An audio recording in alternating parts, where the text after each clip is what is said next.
Good times, man. Good times. Hey, what's up, everyone? We are live. Welcome back to another episode of Basement Radio Arcade Podcast, also known as BRAP. We are the Blah, blah, blah, blah. yeah, we are we are the like I like to think the premier video game entertaining podcast on Wednesday nights. And You're not partial, are you? no, not at all, not at all. But on that note, hey, we have a special guest, Nah. someone who is just an awesome person all around, great ambassador of the gaming community, probably one of the coolest, humblest dudes that I know. And it's been probably over a year since we've had him on. And he's actually, fun fact, he actually took over hosting duties for a good 20 minutes. Once upon a time. Once upon a time. Yes, once upon a time. Introducing and welcome back, Mr. Southbound 110. South, welcome back to Brat, brother. Oh man, it's like you said, it's been far too long. But you know what, man, I've been on a few podcasts here lately, and everyone's saying such these nice things about me, and I'm like, man, I don't deserve all this. I'm over here No, blushing in the man. corner like a little schoolgirl. You know what I mean? I just had the coolest guy from the football team pass me a note, like, hey, I'm just in the corner. I'm the ugly duckling, man. So I just appreciate the love you guys are showing me, having me bore you guys with my presence. So it's all love, and since day one, I've always been a fan of rap. So I thank you for having me, guys. No, dude, it's our pleasure, man. And it's I was glad to see you on Crossfire last week, and then the ILP. I'm like, dude, he's on a world tour. Yeah, yeah, it's a We gotta Southbound World book him. Tour. I'm whoring myself out. So if anybody wants your boy on, hey, hit me up on the DM, slide in my DMs, and if you're worthy enough. No, I'm kidding. No, but anybody wants me, hey, give me a holler. I'm open to everybody. You know what I mean? Even if you got a small podcast, whatever. I'm nobody. Let's have a chat. Yeah, I mean, South. Seriously, man. Like, all joking aside, I mean, you were an early supporter of Brap, and I always Always. appreciate that, man. It's mad love, man. Oh, Mad love for likewise, you. brother. And Like like I said, since day one, I've been a fan of you guys. You've been a good dude to me, Enrique. So you know what I mean. Like I just like the least I could do is come on and like I said, bend your ear a little bit and just chop it up. nah, no doubt, man. And what's funny, man? You did share a funny story on the Iron Lords podcast on Sunday. Big shout out to the ILP. Yes, sir. And so Cognito, what? my boy, King, the rest of the crew, man, they're great dudes, man. When we Yeah, when we when we saw each other at E3, we all chopped it up on the roof and we were partying. And it was all love. It was a beautiful thing, just be able to come together with yeah. like-minded gamers Hmm. and like the gaming community as a whole is just a big family. And a lot Yeah, of times, you see somebody on Twitter or you hear a podcast or something, you really don't get the full effect on how they are as a person. But once you have a beer with somebody, you sit in front of them and you look them there dead in the eye and you get a chance to see how they are in person. You really don't feel the effects yeah, fully until you really do sit down with that person and have a conversation. So it's a beautiful thing. yeah. No doubt, man. It's funny. I was listening to Lord King's story about you and your wife That at wife, E3. yeah, it's Yeah. funny because I didn't think nothing about it. To hear him how he was like, "Oh shit, we're going to jail tonight," what I mean? It was funny because I didn't He's think a twice of it. I completely forgot about the whole thing, and so he had mentioned it on a podcast prior, a few weeks ago, maybe a month ago. He yeah, mentioned it, and I totally even forgot about the whole thing. And when he mentioned it, I started laughing because it wasn't such a big deal to me, but to him, he's like, "We're just grabbing this random lady, just yanking her on the elevator with us. What the hell?" So that was Yeah, pretty funny. yeah. He he's told us like, that story, like right when he got back from E3. He yeah, he came on did. and Oh, talked did he about it. really? Oh, Yeah, he Yeah, he told us nice. did. that Yeah, story. Dude. It yeah, was just as funny Sunday hearing it again, man.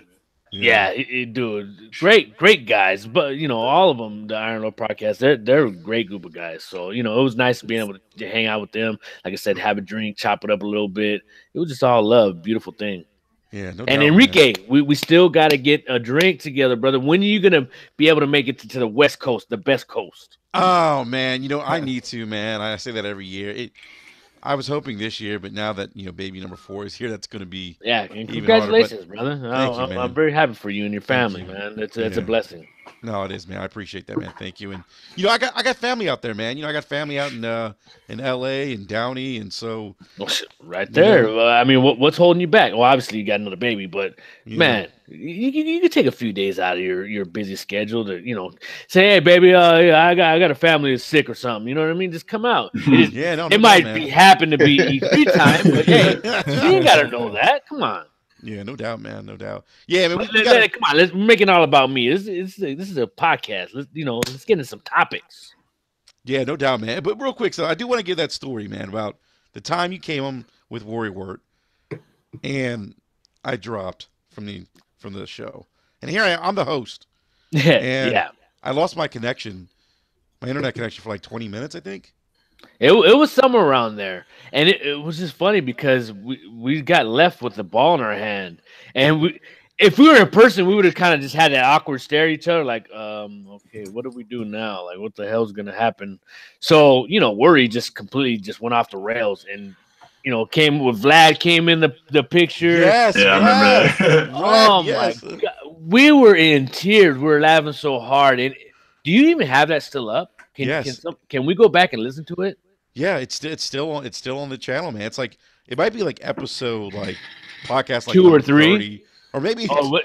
or Yeah, maybe I even think earlier it was than that. early. Yeah, maybe. It was early Yeah. on. Why don't you link it in the description here? Because I'd like to go back and listen to that because that was funny. Yeah, I got to go find him, man, because you guys were like, holy shit, did he leave? Yeah, well, we And thought it was a joke at first. Like, yeah, did he just like bail on us, or what did he do? What the hell happened?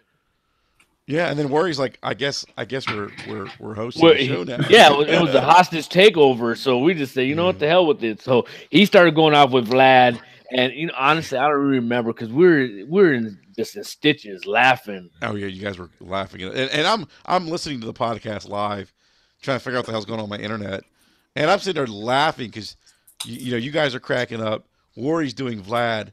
I mean, it was just a good time, man. No, it's you know what? That's the beautiful thing about it because it was the early days of rap, and like I said, it was just completely off the rails, and we're like, well, what the hell with it? Let's just go with whatever's pops into the head. So it was funny. It was great times, and like I said, I wanted to listen to it again to see what the hell was wrong with you guys. What the hell were you thinking? Yeah. No, I'll have to look it up and link it in the description. Link it up because yeah. I'll check it especially out. if I want to retweet it, because that was classics. No, it was definitely was. But without further ado, I want to introduce the rest of the panel. We have B Money 101. What's up, B? Not much, man. What's going on? Crickets. Ah, I'm joking. I was making you guys think I would drop it. Okay, maybe a bad joke. Hey, it was almost like worry because I was like, did he leave? What the hell happened? Yeah, right. So slow-mo take over. Yeah, slow-mo. Here we go. Yeah. I'm like, what are the topics again? Forte, God help us all. Slow-mo takes over. Oh Lord. It will go off the Dumpster rails fire. immediately. It'll become a Destiny bash fest. No, I'd be like that time Enrique bounced on me. It was like me and him doing the show, and he just dipped to go get a beer. Like, no warning. Like, I'll be back. I'm gonna go get a beer. He did that to you too? Man. I'm like, wait, what?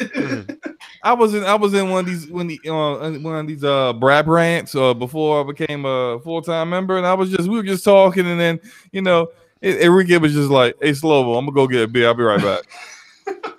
I'm like, it's literally just me and him. I'm just like, it's like 30 people watching. I'm like, How about them Cowboys? I think I had people asking me just like questions about how crazy Florida is. Yeah, I come back. Eric's like telling people, well, in April the weather's like this, and It rains every day at 4:00. Yeah, pretty much. Yeah. I'm like, yeah, alligators do show up inside Walmarts and shit. Yeah, it's crazy. What? Yeah. Yeah, man, I can't live. They got a hall. They got a hall pass, man. Yeah, Holly World. Yeah, man. Jesus. Oh my God. So all right, Eric Jackson, what is up, man? Nah, chilling, man. Happy to be here. Like you said, we got South back. After a long hiatus. Yeah, I'm back in effect, baby. Yeah, got the crew here, ready to talk to you peeps. Let's go. All right, man. We got Forte. What's going on, man? What up, though? Man, just so happy to be through one part of the holiday. Ooh, man, how's that Black Friday, bro? Oh man, I worked 8 days in a row. Yesterday was my first day off, and Oh man, I think I slept I think I slept a total of 18 of my day off yesterday. Jeez. wow. Man. So Forte was out there Forte, slinging them games, man. Yeah. Hey man, I was out there giving people what they needed. He got PlayStation, the games. PlayStation 4s. so Forte, let me ask you. So you can give us, since you work retail, you can give us a little insight into Black Friday. What was the hottest selling, like games, consoles? What did you see, man? Let's see. Call of Duty. Call of Duty is probably the most sold game because it was $38. We sold out of God of Wars. We had a lot of them too. They were on sale for $17.99 over that weekend. Oh wow. Right. Yeah, that was and then Horizon Zero Dawn was $9.99 for the complete edition. So Wow. all the DLC for $9.99, that was on sale too. When it came to systems, it was mostly like Black Friday, the actual like Thanksgiving, we ran out of PlayStations. We ran out of the Spider-Man bundle. That was the first to go. Then the Mario Kart bundle was the second to go. And then all of the Switches were the third to go because the $50 gift card we were offering. Mm-hmm. And then Xboxes were kind of sprinkled in there. And then by the time the whole weekend was up, we were out of Xboxes too because we gave $50 gift cards with those too. Wow. So, what was selling more, the 1X or the 1S? The 1S. The 1S was $199. Yeah. I mean, I They asked had to be because, flying I off asked the because shelf. yeah, you know, Well, they were saying the 1X has been outselling the 1S all year. So Well, I'll put it like this. I think the 1X would have sold better if they had better games to go. Not saying that the games they had with it wasn't good, but Fallout having the negative press behind it that it didn't help that bundle sell that much. People that had NBA already had the game, so the NBA bundle really didn't do anything. And then, so those were the two X bundles compared to Battlefield 5 being one of the S bundles and PUBG being the other one. So we saw, and then Minecraft being the one that was $199, which is dumb. Like, why? Anyone who has Minecraft, anyone who wanted Minecraft already has it. Like, 91 million people. They want 92 now. Yeah, but I mean, They do I that don't. every year, right? The Minecraft bundle or some sort. Yeah, they've done it last year. You know what? Like, They the spent past 2 3 years. billion on it. $2 billion on Every it. single drop of money back. Yeah, bro. They probably pretty much already made that back, though, right? Oh hell yeah! Yeah. Oh yeah, now they in the surplus. But no, outside of that, it was just controllers. So like crazy, like all our PlayStation and Xbox controllers ran out the door because they were like $38 for PlayStation and $45 for Xbox. So Xbox Live and PSN was on sale for half off. So it was. I know you racked up on those because I was in the store and this lady was in there buying like a few of them for V-Bucks for her kid. She's like, all he plays is Fortnite. And he just wants V-Bucks. Oh, dude, I had one person come in there and buy every color. Like he said, "Yep, wait for Black Friday so I could get every color of controller." He bought like 12 controllers altogether for Xbox and PlayStation. wow. I was like, but no, it was fun. Working on Thanksgiving this year was an interesting feat. You know, had to be there at 2:30 in the afternoon. The line was already going down halfway the parking lot, and I had. Oh, let me tell you. So there's one lady. Got to fight. So, so there's one lady. I get there. So I was like, okay, I'm gonna get there. I'm gonna walk out. I talked to my team, let them know what we were doing for that day. And I walked out with like a tear pad and asked, like, hey, who's here for that PlayStation 4? Because I only got 12 of them. And they were like, oh, me. They all, like, the first 12 people raised their hand. I said, so cool. Well, I'm going to give you this ticket and I'm going to put it on your system so you don't have to race up to the line and you can get whatever you want to get. Wait, is this a PlayStation, the Spider-Man one? The Spider-Man system. The Spider-Man. Okay, I only had, because the other systems I had a bunch of PlayStations, but that was the one that was on sale. So that's the one I wanted to make sure people got if they wanted it. So I was like, hey, all right, so I'm going to give you this ticket, stand in line, so you don't have to race up to the register to get your game. This basically holds your system until you shop through the store and get what you want to get. You know, selling 101, upsell people before they get to register. So I got them all their stuff, and then as soon as I hand out all the tickets, this one lady walks up to the line and sits down, and he was like, hey, did you just give out tickets for the PlayStation 4? I said, yeah. Well, I was number 2 in line. Where the hell were you at? I just asked everybody who was here for PlayStation. She was like, I went to the bathroom. I was like, you weren't number 2 in I was line. like, oh, you were number 2 in line. What happened was, Yeah, exactly. What happened? So I said, well, I don't know what you want me to do. I literally walked out here. It is not like these people did you any favors by saying that this lady was standing here in line and let me know that somebody was missing. They didn't let me know that. So I was like, man, I kind of put the crowd on spot. I was like, how y'all not gonna let me know that this lady had walked away? And they all didn't say shit. And I was like, okay. I said, well, only thing I can do is this. I said, anybody in the back that wants to give up their PlayStation to this lady because she was late to get one, who wants to do that? And everybody was like mice. Nobody wanted to say that. So I was like, well, that's what it is. There's nothing you can do about it. You left the line. So I made a compromise with her. I told her, I said, I can't give it to you for the 200 with the game, but I said I can discount it and let you use that $50 gift card to go towards it, and I'll give you the system for like $30 more, and you'll still get Spider-Man with it. So she was happy with that, but she still had to spend more money. But that's what happens when you're in line, people waiting for stuff that's on sale. Don't get out of it unless you got people there with you. Isn't that just common sense? You're number 2 in line, and so you know what? I'm gonna go hit the pisser real quick, just right at the perfect time to miss out.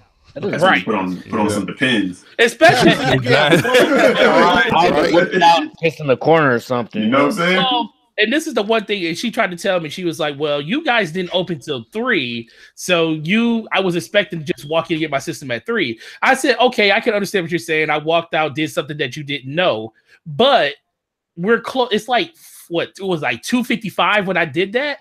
I'm sorry. If this was like 2 hours beforehand and I did that, I could understand you got an argument because, I did it 2 hours before the store opened. I did that 5 minutes before the door opened. You would think the last 10 to 15 minutes, you need to be in line no matter what. Yeah. Well, I mean, where you working? What if she had the bubble guts like 20 minutes? Oh, okay. Well, yeah. She was the bubble guts. She was the number bubble 2. guts, man. But I mean, slow. She in line at 2:30. She didn't even eat dinner yet. Hey, if she knew she had bubble guts, then she should have known. Hey, you know what? I shouldn't be number 2 in line. I need to have my son be number 2 in line. Exactly. You gotta go number 2. But no, that was number 2. But that was my weekend, and other than that, I just been playing Darksiders since I got it a couple of days ago. All right, man. Nice. Yeah. All right. That up. Last but not least, we have Slow-Mo Booty Slap. What's up, Slow-Mo? Oh my God. Slow-mo booty slap. Hey, man, I do slap booties. That's all right. That's what I'm talking about. I've been Slap doing good, booties, man. Slow-Mo. Say what? I said slap them booties. Yeah, that's right. I've been doing good, man. Been playing a lot of games. I've been kind of going into my backlog a little bit too. So Arthur, we need one more score. It's been pretty interesting. But yeah, it's been good. I've decided I'm definitely gonna get my son a Switch. But I didn't get one. Of course, Nintendo doesn't do any kind of real deals for Black Friday, so on the Switches. So I didn't get one then, but I'll definitely get one for him before Christmas. For me, I'll get my Switch when they come out with that updated thing next year. So, but yeah, I've been having fun. I've been having fun. You want that 2.0, man? Yeah. I've been playing Wolfenstein 2, which is pretty hilarious. Like some of the, you know how like in Red Dead 2, if you just kind of walk around your camp, you can listen to your gang members talk and have a lot of conversations, and they're pretty interesting. But in Wolfenstein 2, the conversations are hilarious in that sub, man. I ran through this one conversation where the guy Fergus is talking to one of the other characters. He's talking to this woman. He's like, he's trying to figure out what to get another woman as a gift, kind of show that he likes her. And this woman is just kind of sitting there, just deadpan, just at her computer, and she just looks up and just says alcohol and just keeps on typing. I'm just like, what? Record that. The alcohol. Yeah, some of the other stuff. She just be drunk to be sleeping with you in the sub. Exactly. Some of the other stuff I could not record. There's a particular part in a submersible right before a mission that I was like, I couldn't believe that. Oh yeah, I remember that. Yep. And I was like, speaking of booty slapping. Exactly. I was about to put the whole Xbox record that too. But I was like, you know what? Dunka. It's pretty wild. But I've been playing that. I've been playing. I just started Red Dead Online, which that is great. I'm not enjoying it as much as I enjoyed the campaign, the story mode. You guys know about me finishing Uncharted 1 remastered. That overrated garbage. Overrated garbage. Hey, easy there. That's a masterpiece. Okay. Fighting words. Okay, masterpiece. Yeah, that Uncharted 1 was garbage. Thank It wasn't you. that good. Thank you. It was not. It's not that good. It was Part a 2 stepping was stone to way greatness, better. Stepping Man, y'all stone to Monday morning greatness. quarterback in that game, man. When that game came out, Hey, it was nothing like it. for real. Look. I have played. Wait, did you just say Gears that 1. Uncharted 1 was garbage? Yeah, you said that. Dude, We ain't calls are everything you garbage. 5 minutes behind? Get off your rose tinted glasses, man. That game is like so old. You know how good that game was when it released. Hey, look, man. I just It finished wasn't- playing no one did Halo part 2. Combat Evolved remastered. That still holds up. I played Gears 1. That still holds up. I'm sorry, Uncharted does not hold up, man. Like the platforming, I land right on like a brick or something, and I slide right off and die. What is that garbage? The whole platforming inside that church cathedral, where the ground is only like 10 feet away, but if I hit the ground, I die instantly. What is that? What game was like that before it came out, though? I don't care. It It's does matter. bad. There was a whole bunch of slow mo. I love Gears of War, but there was a lot of Time out. Go Hey, ahead. South. I see it. Grab the popcorn and then just watch these guys go at each other. Entertainment I right see here. it. Go ahead, It's guys. beautiful Go. right here. Ding, No, ding, no, ding. no. I got my No. Starbucks ready. No, I'm just saying, Gears of War is a great game, but there were third person games before Gears of War that helped make that formula what it was. Gears still holds up. Yeah, it still holds up, but there was other games that showed the formula before that game actually released. If I remember correctly, Uncharted was like one of the very first ones that gave you that type of gameplay, that type of platforming in game. So they didn't have any other thing to actually make the game off of. That's why you saw it get better and better as the iterations of that It game needed to came get forward. better and better because it was But bad. it was not. Okay, you know what, bad. Slow-mo. The Okay, only slow-mo. only thing good about Uncharted 1 are the characters are very interesting and the story's good. Everything else, that part with the jet skis and the floating, exploding barrels all over the place, like what is this? Come And we're gonna on. act like every part of Gears of War was great. Look, all I did was use Gears as an example. I said No, but holds so you're using it as an example, meaning you're saying that it's a better game. Parts of Halo Combat Evolved that don't hold up, like the library. I mean, I hate the library. Okay, but so once but again, I mean, The library is a pain in the that's butt. only the library. I don't hate the entire game of Halo. I hated the entire game of I just Uncharted really 1. love how you just pivoted your whole argument from saying Gears of War to just going over to Halo now because you have no argument when it came to Halo, Well, Gears of War. look, I enjoyed the hell out of Gears 1. I have no complaints about Gears 1. When did you play whatsoever. Gears 1? When did you play Gears War? I played it when it first came out, and then I probably played Gears. Maybe I played went through the entire series, maybe about 3 or 4 times. So basically, what you're saying is you played that game during the time where it was actually meant to be played to play that game versus this game. And I played it again. I played Gears. How long ago with did you one of play my Gears? friends. I played Gears 1 last year. Okay, slow-mo. I'm not gonna. Okay, yeah, okay. Slow-mo. I played through the entire trilogy. I can't. I'm not about to go pull your receipts on that, man. You Look, played. man, Did you play? You whatever. played the Ultimate Edition. Oh snap! He does have. You can just look on your You games. played the Ultimate Edition. Yeah, Is that what go you played? look at it. Go look at it. I've played the 360 version. You will see that on my gamer tag. I've played and I played the Ultimate Edition. I got that as well. I mean, did you at least play the? Did you play this on PS3? Because you must have played on PS3 to think that game was trash. Wait. Uncharted 1? Yeah, you played it on. Please tell me you played it on PS3 because you didn't play that damn collection, did you? What like the Nathan Yeah, Drake did you? collection? Because there's nothing trash about that game if you played it in the collection. Because not only does it look better, it plays better because it runs at 60 frames per second. It does look amazing. I will. They what they call them? Blue Point did a very great job on the remaster. Blue Point does a great job on every game that they port over. Still booty. That still doesn't change the fact. Hey, let me ask you a question. Most people think. Guess what? Most people think Crash Bandicoot was booty too, and the platforming that shit was trash. Man, but people still like the fucking Bandicoot game. Is overrated. The only reason why everyone loved the remaster of that is because of nostalgia. I'm sorry to hurt people's feelings for the 20 people watching right now. But if you enjoy Crash Bandicoot, that was all nostalgia, bro.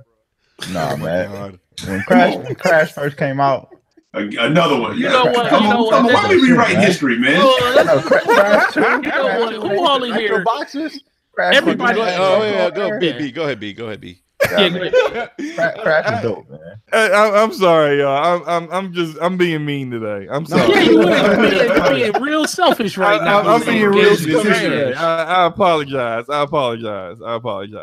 Well, thank you for saying. Except about Uncharted, that joint's still overrated. Look. No.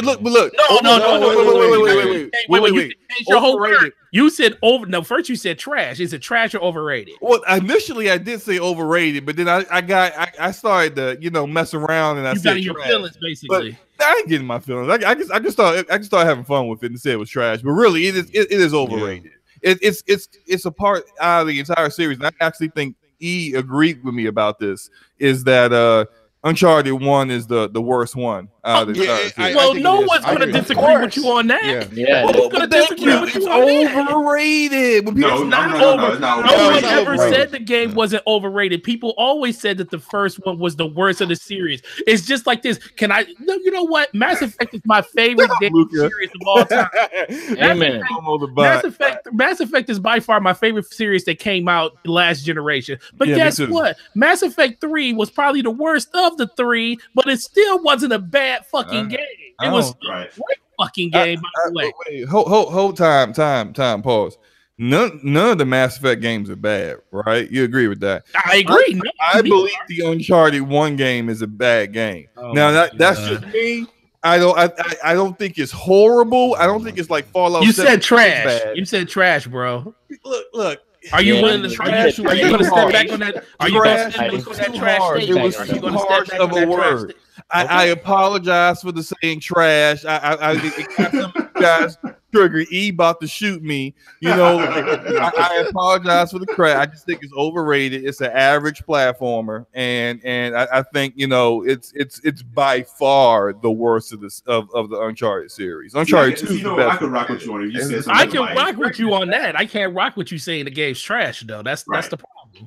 And this is what I'm saying. Like if you said something like like 2 or 3 was like overrated, or even 4 was overrated, right? But I would kick you out the Discord if that was the case. And here's the thing, Forte. I would not.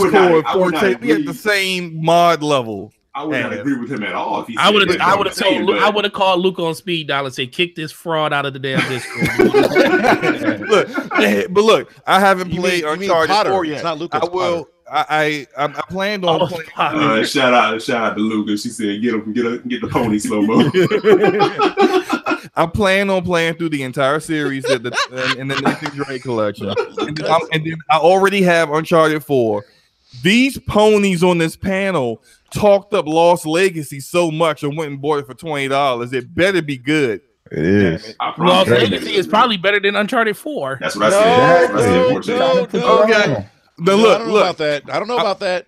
I'm gonna keep it real. What? I don't know if it's better than Uncharted 4. Are you real? Are you serious? Because I swear. Serious. Because Lost Legacy had a more confined, tight storytelling to it than fucking Uncharted 4 did. It did, but I don't judge. Maybe because no. I'm gonna check because it was. Wait. Are you just because you were a Nathan Drake fan and you just didn't like the direction they went with Nadine and Chloe? Is that what it was? No. It's probably more sentimental. It's because it's Nathan and Enrique I get you. Enrique's like one of the dudes who talk about the DM. Like, I can't play as no chick. Well, no, that's how I feel about. That's how I felt about Mass Effect because as much as I'm enjoying Mass Effect Andromeda, it's still not the same. Not having Right. So I can feel you on that. No, I mean, but I loved the last Uncharted. I thought it was the two female protagonists were great. I mean, they the banter back and forth. It was great storytelling. I mean, it was a good game. It was a solid entry. I was surprised how good it was. So yeah, I think the thing that worked well with that was it was just like a tight experience. Like they didn't waste your time with it, right? Because I would even say if I had any like argument about Uncharted 4, it kind of overstayed its welcome in a couple chapters. Yeah, it shouldn't need to be that damn long. First of all, yeah, it could be a little shorter. Look, man, I'm telling you, when I play it, if I don't like it, I'm gonna let y'all know. We know. We'll be back. We'll be right back here doing this. Yeah, I will let you guys know. But kind of like how when I initially, if I'll let you guys know how it is as I'm playing it, but I won't give my full opinion of it until I'm done. But it's kind of like how back in this past summer I was talking about the vanishing of Ethan Carter. In the beginning, I was just like, yo, what is this trash? Why is this game so highly rated by so many people? But I finished the game, and when I finished the game, like the ending really was the linchpin to the entire story. It really all culminated at the end and made turned into an awesome story. When before I was somewhat confused, some things were starting to be revealed, and the way the story unfolds makes it a really excellent game. That's why I get now why people say, "Oh, that's a really good game." But you gotta finish it. And so when initially when I was playing Ethan Carter, I was like, "Yo, it's terrible. I can't stand it. I'm not playing this no more." But I finally went back and finished it. So I will not completely trash Uncharted 4 until I'm done. But I will. No respect, Slow-Mo. Hey, look, I'm a fair dude. If a game is good, I'll say it's good. Did you play Last of Us? Yeah. The Last of Us is good. I like The Last of Us. It's not good. It's excellent. See, here we go. See, look. Wow. Hold on a second. I think I'm about to duck out of this one because I don't know any of these goddamn games. Look, The Last of Us story is epic. It's an epic story. The gameplay is okay. But the story really brings it home. Hey, okay, let's move on to our first topic. Speaking of garbage, Speaking of garbage,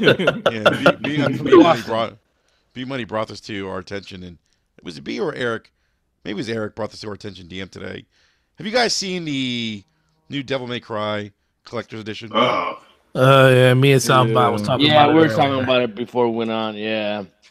So, South, what do you think, man?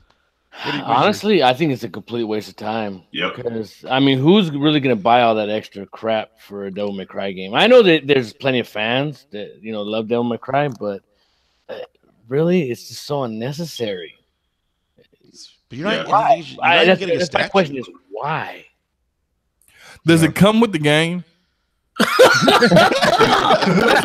It's sad that you have to ask that now. You absolutely have to ask that question now. Come with the game. Yeah, I mean, you have to ask it's a fair question. It's a fair question. Yep. There's been a couple. Yeah, it comes with a steelbook version of the game. Oh, good. I thought it didn't have a steelbook. It didn't. Let me look at it again. I don't think it has. I think that's one of the big fouls about it. They give you a damn party bus, but no steelbook. Yeah, you're right. It looks like a steelbook, but it's not. It is. Sorry, so it doesn't come with the game. No, it comes with the game. It comes with the game. But they trying us left and right with this game. It's been like 3 games this year that didn't come. 3 collector's editions this year haven't come with the game that I recall. Yeah, mm-hmm. And South, I'm sorry. So you're probably not going to buy this game then? Me? No. Like we were talking about earlier, and I was like, I don't even know if I'll buy it at all, but I'll consider it when it goes on sale. And I damn sure ain't going to get no, limited edition version of it. Look, man, you want the bus that it comes with? They got the girls going wild bus in there, man. Right. You have to have some naked breasts for me to even consider it. pressing up against the glass. But they're just doing, they're doing crazy stuff with this because we talked about a few weeks ago that $7,000 jacket that's like is designed to fit the characters in the game, not even the person that buys it to wear it. I'm like, yo, if somebody's gonna buy it, you know somebody's gonna buy it. But, you know, and it's funny that you mentioned that because you ever see like on Facebook or something like that where they have all these fake Assassin's Creed jackets that they try to sell on those, you know, and it's like, okay, you know, maybe I would order one for like $1,000, but it's like an extra medium. Right, exactly. Exactly, bro. These damn things. I couldn't, you know what I mean? I'm a big guy, you know what I mean? So like really, I'm not gonna fit this shit. That's just for like, you know, Japanese, like the Asian cast. It's an extra large for them, but for us, it's a medium, you know? Yeah. It's like it won't even fit. It won't even fit like a American Eagle model or something. You know? Oh, yeah, my beer might get warm in it, but that's about it. Yeah, I never understood that leather jacket thing. That thing blew my mind. $7,000, and it's like $7,000. It's not even like you guys said. It's not even like for a regular person. Right. It's not practical. No, not at all. Yeah, I don't understand this collector's edition, man. Because like I like collector's editions, like with a steel book. I like a statue, stuff like that. But I'm like a van. A van that has nothing really to do with the damn game. Right. Luca got jokes. He's clowning in the chat right now. What is she saying? Should have just gave us a statue. She said villain would get the collector's edition because he loves trash. Oh, that's so savage. She's absolutely right about that. He probably would get that shit because of that. Yeah, I can definitely see it. He would complain about it. And he'd be like, "Man, y'all see this garbage?" Why you like? And the next thing you know, he got this shit on his mantle behind him, making sure no one sees it when he goes live. Luke and her scumbaggery. Hey, B, what were you gonna say, man? I was just saying they should have gave us a statue, man. Yeah, a statue of Dante. Yeah, Dante. Put Virgil on there, Nero. Put that chick on there that's running around with the guns. You know what I mean? Could have. Yeah, who really wants a bus? Nobody wants that shit. I was about to say, man, is it the Bang Bus? I mean, Bang Bros? Oh boy! Did you say is it Bang Bros? Is it Bang Bros? Oh boy! With the backdrop in Miami. Oh shit! Someone's been on that Pornhub lately. Hey, I don't know anything about Bang Bros. Yeah. Yeah, right. You got all the steel books of those joints, man. Come on. So I got the collector's the edition. ass. Oh shit! All right, so yeah, so basically back to the topic. Yeah, let's go. Yeah, Devil May Cry, no. Garbage. Yeah, it's garbage. Forget about it. Yeah, I'm gonna cop the game. I'm there. That collector's edition. That's in the bushes. All right, so that's a no for everyone. Then it's in the bushes. Emphatic no. Yeah. All right, cool. Let's move on to the next topic then. And Southman, I don't know if you've heard or have any insight into this topic, but I love it how everyone's like they try to tiptoe like maybe you've talked to somebody or maybe you've heard. It's like damn it, even if I did, I can't say nothing. I mean, I know. You know, you want me to mess up my friendships and my relationships? No. No, go ahead, continue. We would never ask it. But South, you are well connected. Well, you said it, not me. Yeah. Well, I'm not a big name dropper. You know, I don't sit there and say, yeah, you know, I rub elbows with so and so, and I do this and I do that. You know, because I wouldn't like if somebody did it in my view. You know what I mean? So someone came around me and was like, yeah, I was talking to such and such person last night, and I was kicking it. I had drinks with this person. Me, I look like you're a fucking douchebag. Like I don't care who you hang out with. That's just me personally. No, I wouldn't like if someone does that to me, so I wouldn't do it to somebody else. No, but I think that's great that you do that because you don't go out and say, oh, I was hanging out with Phil, blah blah blah. We see pictures. I mean, on Twitter, video game awards. I mean, you're out there, man. Your suit, hanging out with some of these guys. I mean, it's cool. Yeah, I get gussied up every now and then. Yeah, no, but it's cool, man. It's cool, and but so there's this rumor out there that Microsoft. I put the title Microsoft is giving devs free money, but apparently Boogie, I always forget his 2988, something like that. 2998. Yeah. Oh, big. Oh, he's little Boogie now. He's little Boogie now. Yeah, he's he's looking a lot healthier, man. God bless that guy, because man. he was real close to just losing everything. He's real close to dying, man. Yeah, I mean, his life was in jeopardy and his health, and but good for him. But he basically more or less on this podcast was talking about a conversation he had with Mike Ibarra, and he alluded to the fact that Mike was, saying something to the effect that, when they approached some of the developers that they bought, they were basically asking them, tell us about a game you want to make. And the response from the developers was, well, what's the budget? And Mike's like, yeah, we're not talking about budget. Just tell us what you want to make. And so, tell us what your wildest dream is, in terms of a game. And so some people have kind of taken that. Some people have taken that and have said that Microsoft is giving people potentially a blank check. Yeah. Well, first of all, let me say something about Mike Ibarra.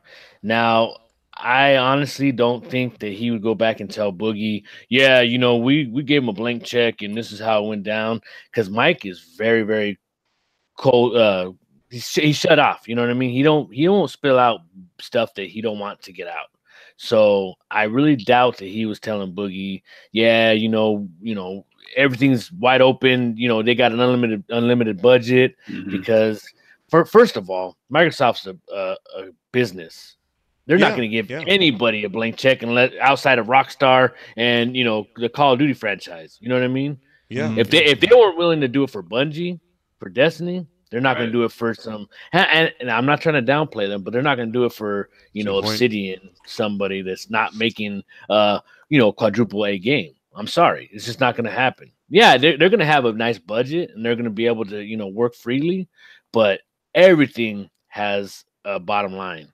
I mean, you seen what happened with Scalebound. How many millions did they just basically throw in the dumpster and lit it on fire? Yeah. That was kind of like what I took from it. Style was like, depending on the game, will probably determine like the ceiling for your budget. Like, it's kind of one of those things of like, if the idea is what we think is going to be that thing, you'll probably have a bigger budget than XYZ other developers.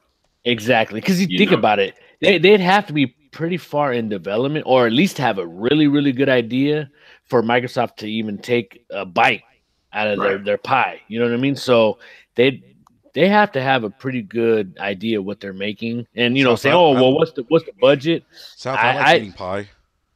Well, who doesn't? Coconut cream for the win.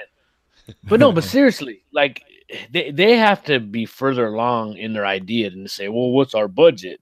That's not the first thing you say. Mm-hmm. You come with an idea. I don't give a damn what developer it is. You got to have a pretty good idea what you're making and what you want to make before you even get to talking numbers. Right. Yeah. I kind of take that as Mike saying, like, what's your idea? Is this a $4 million idea or is this a $42 million? Yeah, exactly. Exactly. Well, no, because like I said, look at Scalebound. How many millions were just burnt? Yeah. It's good. Yeah. It's not going to happen twice. It's not going to happen twice. Yeah, take Fable Legends as well. They burned a lot of money on that one too. Yeah. Well, that game was finished. Yeah. It was finished. What happened? They just scrapped it. So I have a hard time believing that Mike Ibarra, as close guarded as he is, to sit there and say, hey, Boogie, by the way, we were talking to so and so, and we just said, here's the checkbook. Go ahead and write whatever zeros you want. Yeah. So you think Boogie is probably just exaggerating a little bit there? Oh, big time. Yeah. Because like I said, Mike's a smart dude, so he's not gonna just spit out whatever sounds good. Right. Unless he meant to do that and it was a PR move, because obviously everyone's talking about it now. Yeah. But I seriously doubt that it's factual that these developers have an open budget. Yeah, and it's probably like, I don't even think the developer is going to be like, hey, we want to make let's take In Exile for example. We want to make an isometric RPG. Give us 200 million. Like, you don't need 200 million to make that kind of game. Right. So like, they're not going to try to take advantage of Microsoft. These are professionals here. They're going to say, hey, look, we're and I read through the interview with Brian Fargo of an exile that he did with Eurogamer, and he talks about he's like for our games, for our AA games now, we need somewhere around like 20 million, right? And that's nothing, like, hey, 20 million, fine, go make your game. And I really like what Brian Fargo was saying, is that like he had like 1 foot out of the industry, because he's just like, I want to focus on making games, but I spend half my time trying to keep the lights on, trying to find the next project. I'm glad that you brought that up, because you think about it, a lot of these developers, yeah, they have a good pedigree and they're all extremely talented, but like you said, how far were they away from shutting down the lights and walking out the door? Microsoft gave them a new lease on life. So it wasn't like they were demanding this, that, and the other, because they didn't really have a good leg to stand on in the first place. Yeah. So they just want to make their games, and not have to worry about, oh man, we might have to push this game out 6 months too early because the publisher. Or they're not going to be able to finish it because of the lack of funding. Yeah. So we got to push this out by March, because we're not going to have any money, coming by April. So it's got released by March, whether it's we've put enough polish in it or not. And that's right. Wait till money comes in to actually put out a patch that fixes all these bugs. I hated that idea. You know what? We'll in the future we'll fix it with a patch. No, make sure the game is done. but look at Bethesda has buku bugs. Why? But then again, we're talking about Bethesda, so they're kind of another known. Conversation, man. Yeah, no, but they're known for having bugs. And it's funny, Bethesda.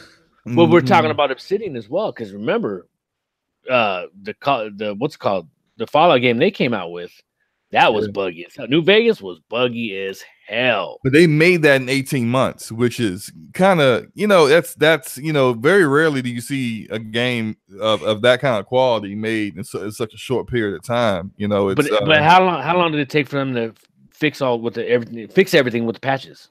I don't know. I don't know how long that took. Yeah, it took a long time. Yeah, it took. I think it took a couple years. Yeah.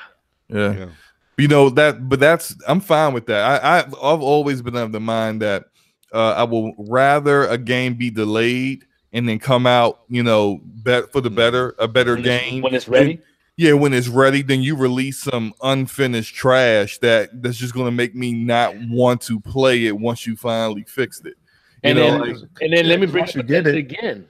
How many people are complaining about Fallout 76 because of the bugs? Not because of the gameplay itself, but because of the bugs. Yeah. Because once you get it and you have that bad experience, and you put it on a shelf, or you delete it from your game library, how likely are you to go back to it once they fix it? Like, you're not even in a loop anymore. You don't even care. Yeah, because like you said, once you uninstall it, I mean, you might, when you're like, oh, I'm gonna go through my backlog, 6, 8, 10 months later, but then, wow, but that's a 100-hour game. Do I really want to, invest all that time into a game that I had a bad experience with, and when it first came out? It's not going to happen. Yeah, and then 50 other games have already come out that you might be knee deep into anyway. It's just like, why even go back? So in essence, they're kind of shooting themselves in the foot, and it's really sad, because I love Bethesda and I love Fallout too. The 76 is fun, but a lot of people are bragging on it because of the bugs, and it's really unfair. A lot of people are giving it bad reviews because of the bugs. They only played for five hours of it. Well, let's be for real. Most of these people haven't even played the game. Exactly. Because I know when people had asked me, "Oh, what do you think about Fallout?" I'm like, "It's a good game. You should get it." Oh, but I heard this, but I heard that. So that narrative is sinking deep. Yeah. So you haven't had any issues with bugs in the game? Me personally, no. Oh, okay. How much money do you think this is costing Bethesda? All those negative press it's getting. Probably a lot. A lot. I'd if I were to put a number on sales, they're probably missing out on a good couple mil, being conservative. Anytime a game is already being discounted this early in its lifetime, that's a bad sign. I mean, not even a week later, it was discounted. Yeah, but then you look at what's it called? Damn it, the Assassin's Creed. They always get discounted like 2 weeks after they come out. Any kind of Ubisoft games, they always get discounted in the first 2 weeks. You notice that? But I don't think Odyssey was discounted. A lot of them are really, really good games, and they don't need to be discounted, but they are for some reason. I don't. Yeah, I agree with Enrique. I don't think Odyssey has been discounted, but although that one has No, been it is now, reviewed. but it wasn't when it released. Like, Well, I mean, yeah, now because it's still kind of riding that Black Friday sale period. Yeah. Like, give it another week, it'll be back up to like $60 or something like that. Yeah. I mean, but that's kind of how Ubisoft rolls. Ubisoft does that. They discount their games. They do a lot of sales throughout the year on their games, actually. Right, they have legs. Hey, man, you stop the Ubisoft slander over here, sir. No, that's a marketing tool for them to get you into their DLC. Yep, that's really what that is. Yep, that's why they discount their games so frequently. Yeah, they don't discount the DLC ever. Yep, and that's pure profit right there. Yeah, they also give in the demands of the Chinese government, but that's another conversation. Oh wow! Oh yeah. Good question. Topic of conversation. Right. On that note. But no, I think the biggest thing is just to think about. I don't think Microsoft would have came out and said this just for the fact that if these studios make these games and these games, God forbid, don't live up to snuff, everybody's going to come back and talk about where was that unlimited blank check that you writ, in 2018 for these studios to make these games. Microsoft I think they have a little bit more headiness about themselves and not putting themselves out there to slander like that going forward, because I think that would be the first thing that would happen, especially from a lot of people in the community, if they bring out games that aren't up to the the value that people believe. And then on top of that, people always still keep talking about how these games are going to be in Game Pass and how are you going to have an unlimited check for games that's going to be in Game Pass, even though I believe that's a false narrative, because I feel like that just brings more value to the service. But it also goes into the face that people feel like, well, you can't write a blank check for games you're giving away for $10 a month. But at the same time, you just pointed a good point out that they're adding DLC and they're charging for DLC, so they're gonna make money in the back end regardless. Yeah, and regardless of that, it's proven so far that games that launch in Game Pass have been they've been selling and beating expectations over them not being in Game Pass. And remember, they have better data than we do. Yeah, we have a finger on the Twitter pulse and everything else, but they have actual figures and numbers that I mean, they have investors they have to show this to. You know what I mean? They have to like prove it. They have to back up what they're putting out. I think people like in this little bubble put too much into the Twitterverse part of it, which is really small when you really think about it. Yeah, the grand scale. Because I mean, how many people are in the deep south or whatever that don't know what a Twitter is, but they know how to play games. They buy games. What's Twitter? What's that Twitter thing y'all talking about? You know what I mean? Exactly. Yeah. This community snubs their nose at Fortnite, and no one plays it in this community. Yet Fortnite's the biggest game in the world, and how often do you see on social media these kids doing the dances from Fortnite? Yeah, all the time. I do those dances every day. All the time, every day. I see kids do the dances at elementary school. Yeah. Oh yeah. I saw a kid doing the dance in the grocery store. Yeah, that's my kid right there. And you know it annoys you too, because you're like, that dance came from this. They're like, that's the Fortnite dance. It's like, no, it's not. That dance came from a Scrub. Like every single one of those dances, they ripped from something else. Right. But that was a TLC Waterfalls video. Stop it. Well, the one thing, Well, I'll say the one thing I will say against that though is Twitter is definitely the smaller part of the community when it comes to all this stuff, but the things that happen in social media really it really ripples throughout the whole gaming industry, because that stuff, once it starts going viral, it gets everywhere. Because I see people still coming to my store today and they'll buy a brand new game like Forza Horizon 4 or something. In the back of my mind, I'm like, why are you buying this game at full fucking price? You can just go buy it off Game Pass. And then I'll mention it to them and they'll say, oh, I didn't even know about that, because, they're not in that community that knows about it. And that's not something that and let's be for real, negative publicity is the thing that pushes, the narrative more than positive stuff. So Game Pass isn't gonna, really permeate as much as it needs to, because it's all positive. Anything negative about it is gonna definitely get out there. So that's the reason I believe overall social media does have its place when it comes to that. It's just, it's not hitting, wide enough when it comes to like getting all these deals and stuff out that Microsoft wants to talk about. Right. And like I said, they got the numbers. They know, and they even said people that have the Game Pass are more likely to buy other games because it's getting their mojo going. You know what I mean? So they have all these games to play, and then when they run out with those games, they're like, you know what? I'm gonna go buy something else. So it actually helps more than it hurts. People think it's a damper. Oh, because they're paying $10 a month on Game Pass, that means they're prohibited from buying in other games. But no. In fact, it's the opposite. No, then the whole thing too is the games don't stay there. So if someone actually gets into a game, they didn't finish it, but they're really tied to it, they get that discount, they might be likely to buy it. Yeah, and the thing about it, that Game Pass, it pays for itself. It's such a good offering service that I mean, it's more than stacks up and makes up for itself. I agree. It doesn't help when you already have like gamer ADHD. Yeah, plus it don't help with that because you're like, I don't know what to play. Yeah, that's funny because that's how I look at my backlog. I'll go and like, man, I'm gonna play something, and I look at all my backlog. I'm like, to hell with this. I'm putting the TV on. Yeah, I'm taking a nap. And I get exhausted just looking at my backlog. You know what I mean? That was a game in itself. No, and that's a good question. Of you guys in here, who all gets a good amount of their games for free? Like some of their games for free? I do. Let me ask you this, because I'm in that same situation. Do you find your backlog being the way it is because the games that you got for free you really don't see value in because you didn't pay for them, so it kind of gets put on the back burner? Not at all. So you still play all those games? Oh yeah, because it's like as much as I can. Yeah, because it's like for me, it's like unless I actually bought the game, and now there are some games that I get for free that I still do go out and play.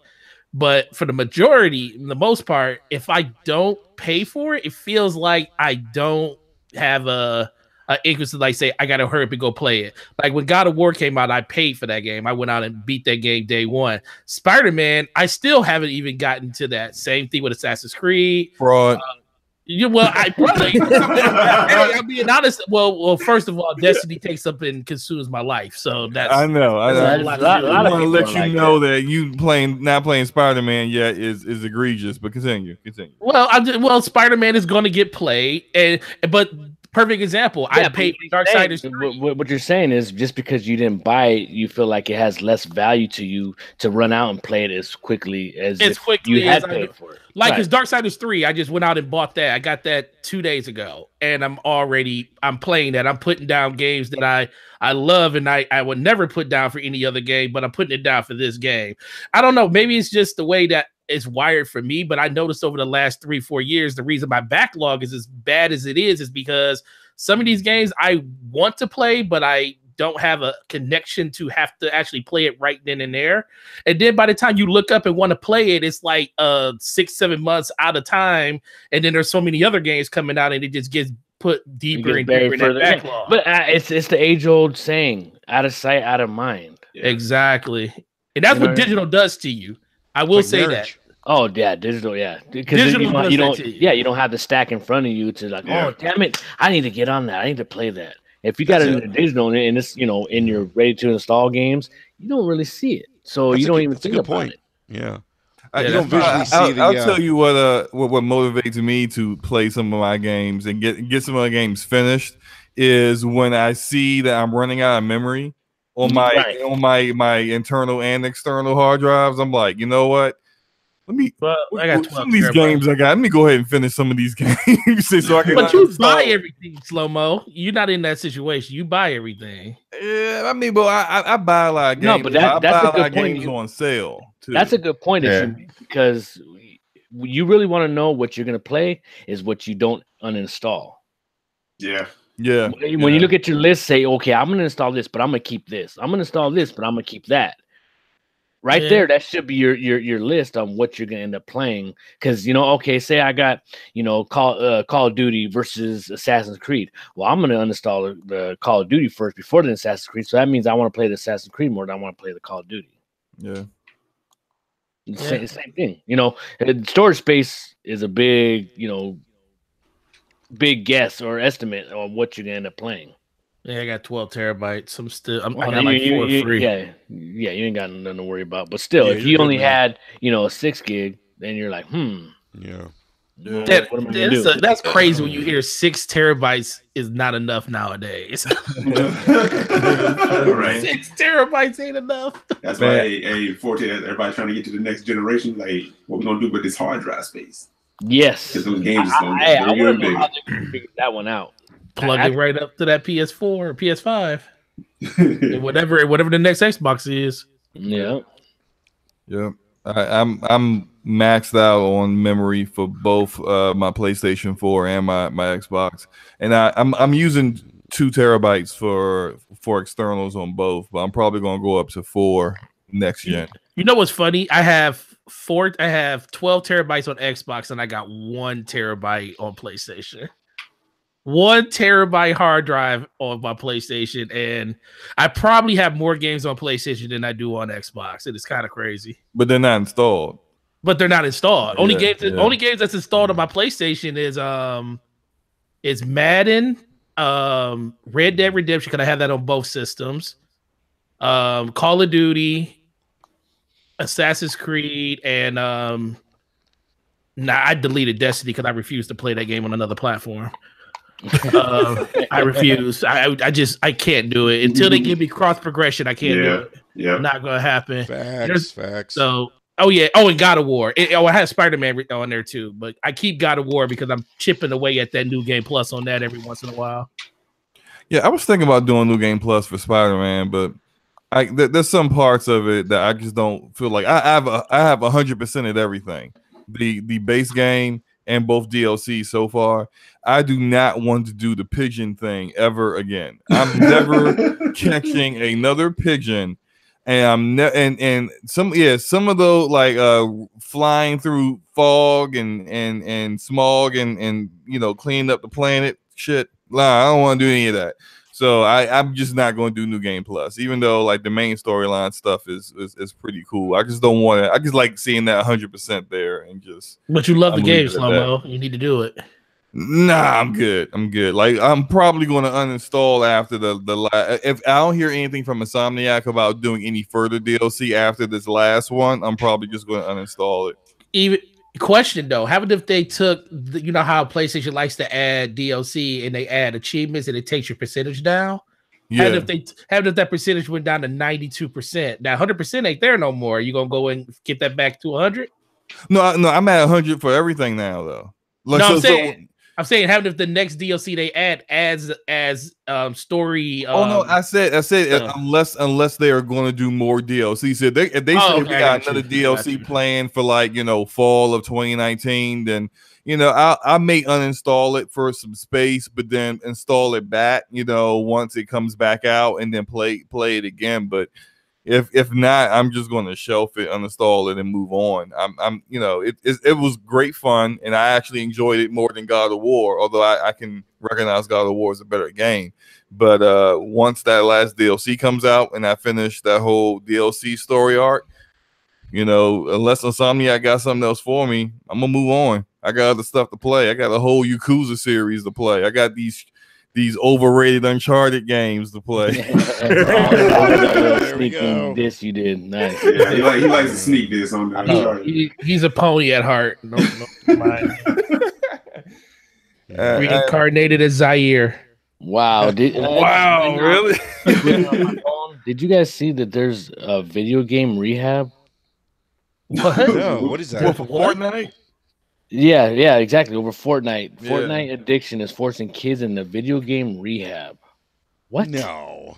What? Yeah, I read that too, South. I read that a couple of days ago. They're like it's becoming a thing because it's like these kids are like all they do is play Fortnite. All they want, and they don't do anything else. Their grades are falling. Welcome to Halo back in 2003. Right.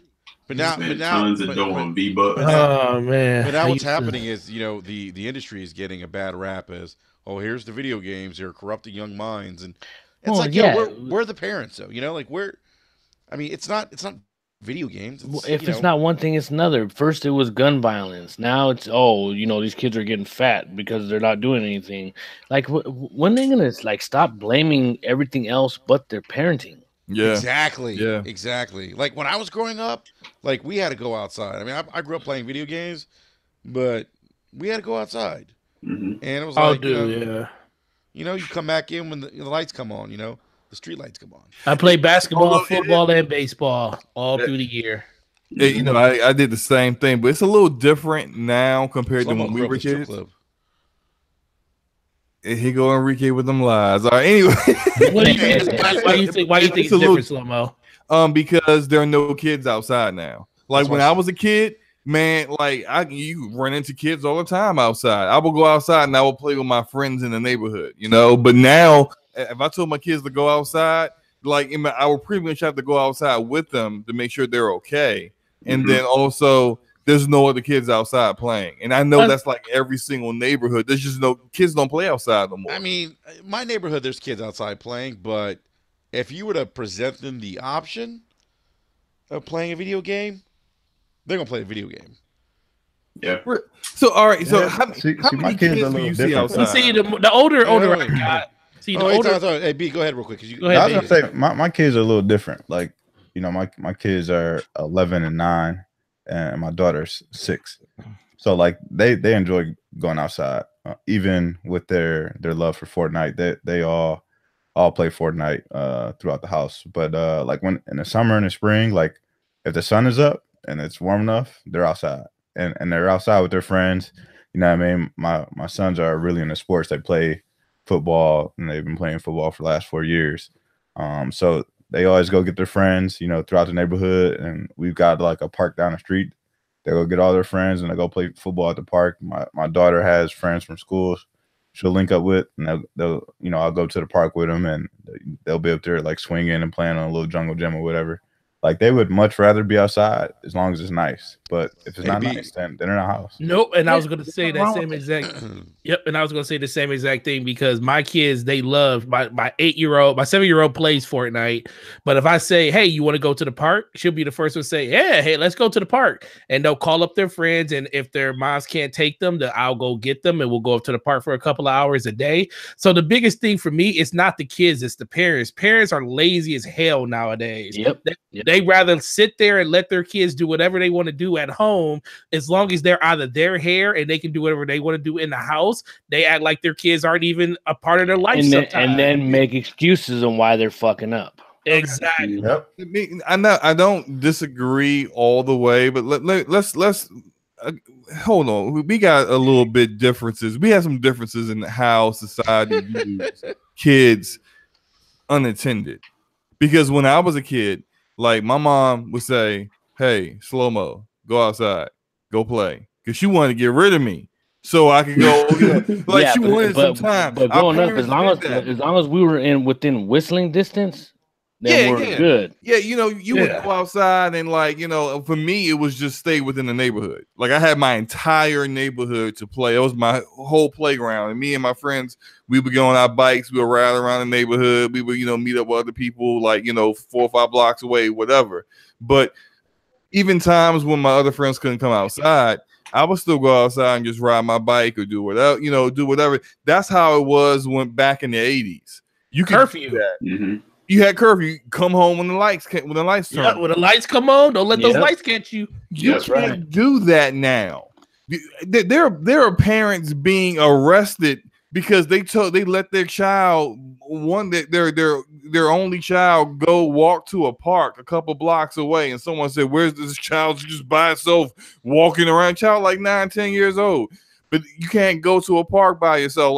And what you said, Forte, was hey, look, you guys want to go to the park? You'll take them to the park if their friends can't go. I do that too. But the whole thing is that when we were kids, it was more likely that no one needed to take us to the park. we just go to the park ourselves, and that's missing now. I understand why it's missing, because people are more aware of, hey, there are really some creepy ass people out here, trying to give candy, pedophiles, and trying to snatch your kids and stuff like that. So you're a little bit more aware. But I think that also, it's like, I don't want to blame just the parents and say, oh, y'all lazy because y'all don't take your kids out. Because I remember, like, my mom was a teacher who worked full time, well more than 40 hours a week. She just didn't have the energy to take me out, take me places and stuff. I think you're looking at the different point of view, though. He's not saying that what he's saying is they have the opportunity to take their kids. They choose not to. Not that they work their asses off, that they didn't want to. That, you know what? These parents today are garbage. Yes. And I'm not pointing the finger at you guys necessarily, but I'm saying society as a whole has gone to shit. They're like, we grew up where, we can go run out in the streets and do whatever we wanted to do. But as long as we're, like I said, within whistling distance, we were good. But now it's like, you know what? These parents don't even let their kids fucking walk to school. We used to walk to school when I was little. I was just thinking about that. I dropped my daughter off at the bus today. She's 7 years old. My 13-year-old gets on the bus from home. Do you know when I was 7, 8, 9 years old, I was walking 12, 13 blocks to school. Yep. Uphill both ways? No, not uphill, brother. No, not the uphill stuff for me didn't start till I started playing sports. Then uphill was a really big climb. But the biggest thing for me is just looking at is like parents now.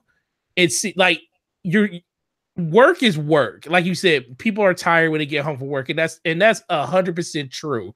But guess what? Your job and being a parent are hand in hand. When you walk in the door and you a parent, you are still at work, and you got to make sure that your kids have what they need and they do everything they need to do to be able to be functional in this environment. Because I'm not gonna lie, up until probably my oldest daughter was like 4 or 5 years old, she really didn't know what outside was. She was like more of an inside person. I had to like break her of that. Me and my wife really put our heads together and say, hey, we got to make sure she gets into different things. We made sure she started doing dance. We made sure she was in cheerleading and stuff. And that's stuff that's nothing that she could just get to easily, because it's not like a neighborhood thing. We don't live in like hey, you know what? Sammy Prescott in the chat said parents are whack now. I've seen kids cuss them out in stores, and then the parents try to negotiate. Yes. He said back in the days, I would have been negotiating with a belt. You've been negotiating with the floor because you've been. Damn right. Hey, we got the chancla, we got the switch. We got our ass beat. Southbound, remember the chancletas flying at you? Oh, damn right. Yeah, man. Flying at your head. But you know what? It's funny these days. These kids are like, fuck you, mom. I ain't doing shit. And they're like, now, Billy, you stop that language. Like, what are you gonna do, bitch? You know what I mean?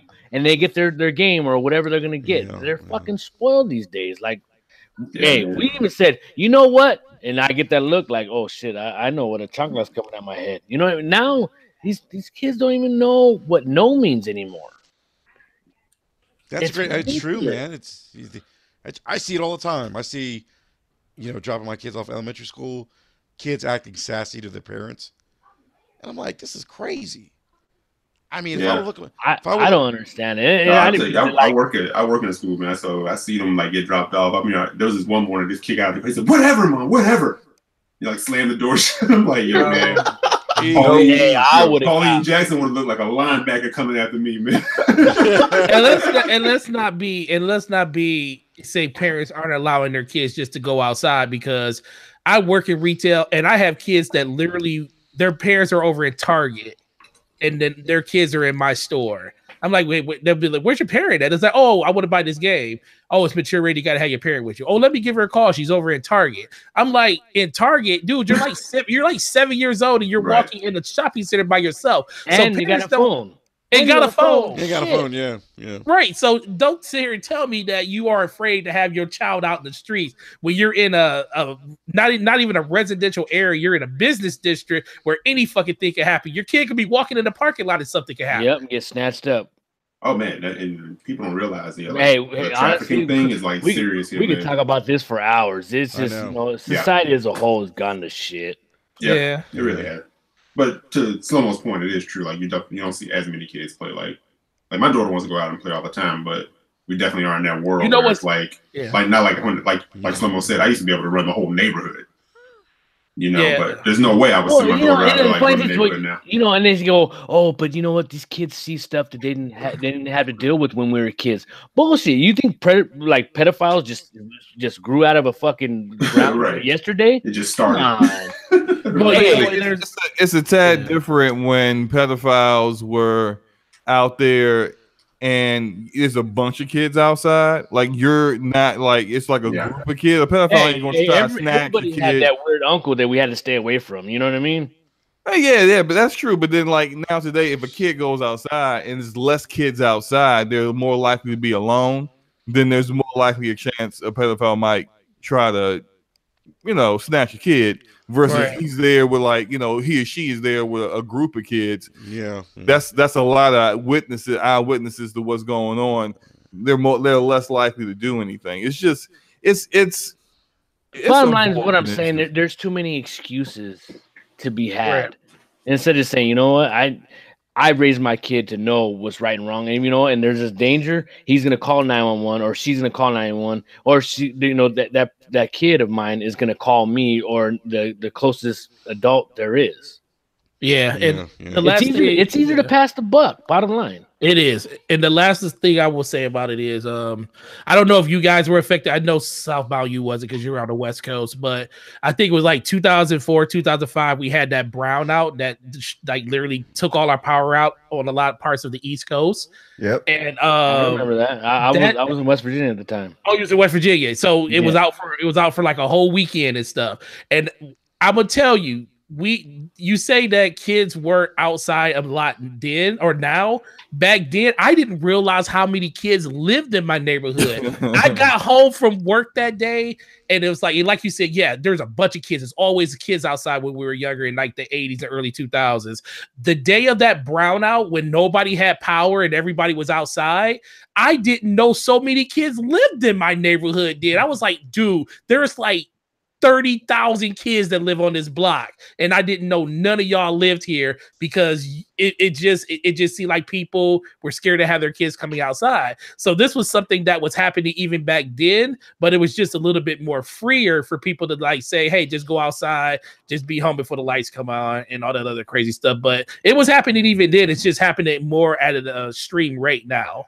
Yeah. Don't call me Dan. I know we want to move on, but don't call me Dan. He made an interesting point. He says, "So you think kids in Chicago are going to the same thing you went through when you were in school?" I don't think so. And I guess he's getting. I don't want to presume, but I think Danny means that in regards to gun violence, in some neighborhoods, and that does have to be taken into consideration. Kids outside, shootings happen, kids get caught in the crossfire. That kind of look. If you live in that kind of neighborhood, I would say please try to move as soon as possible, and two, don't if you have that going on around your neighborhood in your blocks, don't let your kids play outside too often, just because it's a danger for them, we got 100 things to worry about, man. I mean, because now it's like you got to worry about even sending your kid to school. I moved out of the city because of that. That's why I don't live in Detroit anymore. I moved 45 minutes outside of Detroit because I didn't want I didn't have a bad coming up because it was, I don't know why it was easier for me. I just got along with everybody, but I don't want my kids to feel like they got to be friends with everybody in order to not get into some bullshit. Yeah, I feel you on that. Yeah. All right, cool. Well, sorry to hijack the whole conversation, guys. Oh no, it's a good conversation. That was a great conversation. Yeah. Let's move on to RockSteady Games. Or in the news again, there's rumors that the rumored Superman game, which I believe was rumored prior to E3 a couple years ago. Yeah, 2016? Yeah. Probably. Yeah. So there's a rumor going out now that that this game's in the works, and actually There's a website called Game System Requirements that has teased Superman World's Finest. Game system requirements. Where the hell are all these sites coming from? Yeah, I don't know, but they're popping up from everywhere. Another weed pops up, and another weed just popped up. Yeah, right. Yeah, but in the comics, wasn't World's Finest? Wasn't that Batman, Superman, and Wonder Woman? I think it's just Batman and Superman. Yeah, Batman, Superman, World's Finest. Yeah. Yeah, and so this is the they leaked the PC requirements, and this is the same site that leaked Devil May Cry 5 prior to its official announcement. So the Video Game Awards are coming up. We know they're going to announce 10 new games, and some people are speculating that this is going to be one of the games is going to be Rocksteady's Superman's World's Finest. So, I don't know. I treat rumors as rumors until they're otherwise. Speculation. Yeah, right. And look, I would be excited. I think. Look, I like the Arkham series. I thought the Arkham series to me was just an amazing series. Although it was top notch. Yeah, it was. And it changed all video games, comic book video games from here on out. Yeah. No, it definitely did. Yeah, I think it's a great point, South. And although Warrior Wart made fun of me when I couldn't drive the Batmobile. I couldn't drive that son of a bitch either. Yeah, I couldn't. I was terrible at it. And they're like, "Oh, you could change the controls, this and that," and I never figured out how to do that either. So yeah, but it's interesting because listen. Let me jump in here real quick. Yeah, go we ahead. all know it's being worked on. Yeah, I was gonna say and that we know I've what's seen coming. things. I honestly, I don't think they're gonna announce it at the Video Game Awards. I think they'll wait till E3 next year and it will come out next year. You know what I mean? Like they'll be like they announce it and then 3-4 months later it's gonna come out. The reason I don't see that happening is because it's WB, and WB likes to have like these long press runs with their games. Yeah, but you would think they would have announced it this E3. No, they've shortened the press runs to where it's like this 4 to 6 month press run. So like if they announced it now and got it out before E3, because that's typically like when Batman games come out. They usually don't come out like in the fall. They'll come out like first half of the year. That would make sense. But remember, it's not a Batman game. It's super. So they're gonna have to definitely switch something up. And a quick little fact before we continue the conversation. Do you know that this game, this Rocksteady is working on, it started off as a Suicide Squad game? That would make sense. Yeah, I didn't know that. South, actually, that's true because I actually saw some of the artwork for what was. Yeah. Oh, that's right. Artwork. Yeah, I heard about it probably like 6-7 months prior to the artwork leaking. Yep. And I was told that's how the game was pitched, was as a Suicide Squad game. Yeah. I really wonder what the gameplay is like because making a Superman game is difficult because there's never been a good one. It's not difficult. It's just kind of like what they try to do with Man of Steel. They try to make Superman a grounded game to make his powers not just crazy OP. But see that's the dilemma you have with even writing Superman in the comics. He's so powerful. It's like how do you make this compelling? He is OP. He's right. super OP. It's kind of funny to keep Superman grounded. You can't put that in the same sentence, but that's what you want to do in this day and age. Yeah, you have to make it so it's like the gameplay is interesting. There's some stakes at there are stakes that are can be held. Think about it. Yeah, what can really hurt Superman? Kryptonite. That's it. You know what I mean? You got to have other legit threats that'll really that would make sense and would scare you as a gamer going forward. What? I can't wait to get to this person or this boss and fight along the way. Like how many mini bosses are going to be in this game? Yeah. How much of the lore of his his rogue gallery are they going to go into? Yeah, I also don't want it to be anything like Batman. It cannot be anything like Batman. I know it's Rocksteady. I hope it looks as good as Batman. Yeah, it looks as good, but as far as gameplay, Batman is Batman, and the way they made Arkham Asylum was perfect for Batman because he's a human with great gear, and he needed to be like doing doing the stealth thing, and then when there's a bunch of goons to fight, he can fight them all off because he's Batman, of course. But Superman, the guy can fly. Like Right. he should be flying. Like I would expect this game to have like almost kind of like where in Spider-Man you have the entire city of Manhattan is your playground. Like the entire city of Metropolis should be your playground. And don't forget, because remember in Batman the Arkham series, you were able to glide through the city, so it's not really that far fetched making somebody fly, because Batman could glide in the game. That is true. Yeah, He did. Yeah, they made it so he would glide to different locations and Right, so it really isn't that much of a stretch to say, oh, well, it's gonna be hard to make them fly and the mechanics and all that. Well, not really, because look, Batman was gliding to the. But I'm not saying it's hard to make him fly. I'm saying it's hard to make a Superman game like the same. No, I know. I'm not saying. Yeah, no, exactly. To make it more, like you said, grounded, but the mechanics itself wouldn't be that hard to do.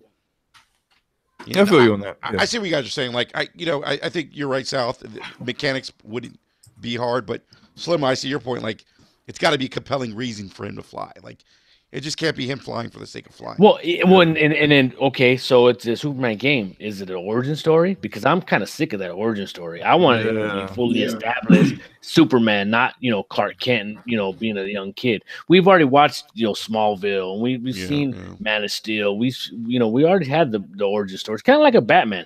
We've already seen that origin story a million times. Now I want it to be Superman at his top form, at his peak, his prime. You know what I mean? I want to see like the best of Superman. Yeah, and I think that's what made like the Arkham series work, and I think that's what made Spider-Man work. Like they went with the already established hero. Like he's already been out there doing it, and you're not having to do the whole origin thing. So as long as it's not an origin, I'm all in. Yeah, but trying to balance Superman could be very interesting. Especially without trying to go with just the trope of everybody has like a kryptonite gun. Yeah, I really hope that's not the case. Like kryptonite's falling from the sky. Yeah, that would cheapen it so much. Yeah, I mean they could do something like with magic. I mean he's susceptible to magic. I guess I don't know, but I mean if they kind of do it like how they did the Superman animated series, like he would take hits in there and like it was stunning. I honestly, I think better than the Superman game, I would love to see a Justice League Dark game. That's just me personally.